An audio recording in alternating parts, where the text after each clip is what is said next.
રાજકોટ મહાનગરપાલિકા દ્વારા જ્યારે રાજકોટના કમિશનર તરીકે વિજયભાઈ મહેરા સાહેબ હતા ત્યારે રાજકોટના તમામ માલધારીઓને એવું કહેવામાં આવ્યું હતું કે આપણા જે પશુધન છે એને સારી અને સ્વેચ્છાએ રાખો તમે માલધારી વસાહત જેથી કરી રાજકોટનો વિકાસ થાય। ત્યારે માલધારી સમાજના આગેવાનો સહમત થયા હતા અને 4 એનિમલ હોસ્ટેલ પાસ કરવામાં આવી। 4 એનિમલ હોસ્ટેલની અંદર મહેરા સાહેબે એવું કીધું કે સુવિધા સભર આપવામાં આવશે ને ગાયની પૂરેપૂરી અહીંયા રક્ષા કરવામાં આવશે। ગાયને કોઈ પણ પ્રકારની તકલીફ ન પડે એ રીતે 2 વેટરનિટી ડોક્ટર આપવાના હતા, 4 થી 5 સફાઈ કામદારો આપવાના હતા, લોડર અને જીસીબી તો ત્યાં હાજર રાખવાનું હતું જેથી કરીને સફાઈ માટે વરસાદની અંદર ચોમાસાની અંદર કોઈ પણ પ્રકારે ગાયને તકલીફ ન પડે।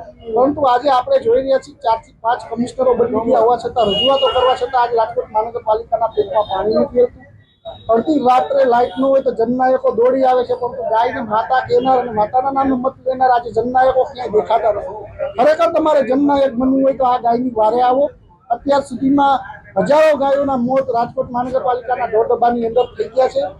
અને બીજી વાત કે જ્યારે રાજકોટ મહાનગરપાલિકાએ એવી વાત કરેલ હતી કે રાજકોટની અંદર ગાયને કોઈ પણ પ્રકારની તકલીફ નહીં આપવામાં આવે તો એન્ટીબાયોટિક દવા અને ગાયને જે કેલ્શિયમ આપવાના હોય એ પણ હાજર રાખવામાં આવશે। પરંતુ 1200 રૂપિયા લેવા છતાં એક ગાય જ્યારે 1200 રૂપિયા લેવામાં આવે, બીજી વાર રિપ્લેસમેન્ટ ગાય થાય ત્યારે પણ એના પણ 1200 રૂપિયા લેવામાં આવે પરંતુ આજ સુધી કોઈ સુવિધા ન આપવામાં આવી। રાજકોટ મહાનગરપાલિકાના અધિકારીઓ બધા અધિકારીઓ ગાયના પૂજનમાં રસ લે છે પરંતુ ગાયને જ્યાં તકલીફ છે ત્યાં કોઈ રસ નથી લેતું। ભૂતકાળની અંદર રાજકોટની અંદર 1.5 થી 2 લાખ ગાયો હતી। આજે આપણે રાજકોટની અંદર માત્ર ને માત્ર 25,000 ગાય ભેગી કરવી હોય તો પણ રાજકોટની અંદર ન થઈ શકે।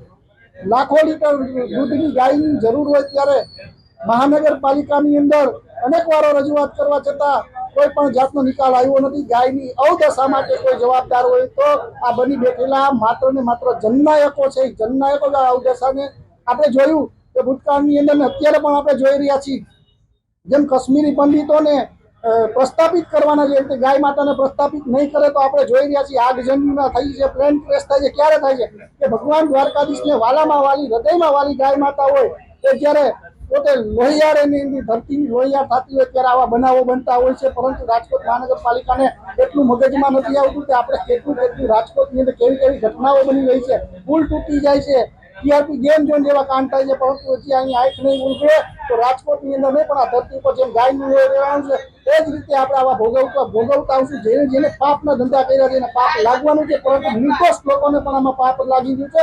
માત્ર ને માત્ર આ પાપ હોય તો રાજકોટ મહાનગરપાલિકાના જનનાયકો અને રાજકોટ મહાનગરપાલિકાના હિસાબે અત્યારે ગાયની કપોળી સ્થિતિ છે।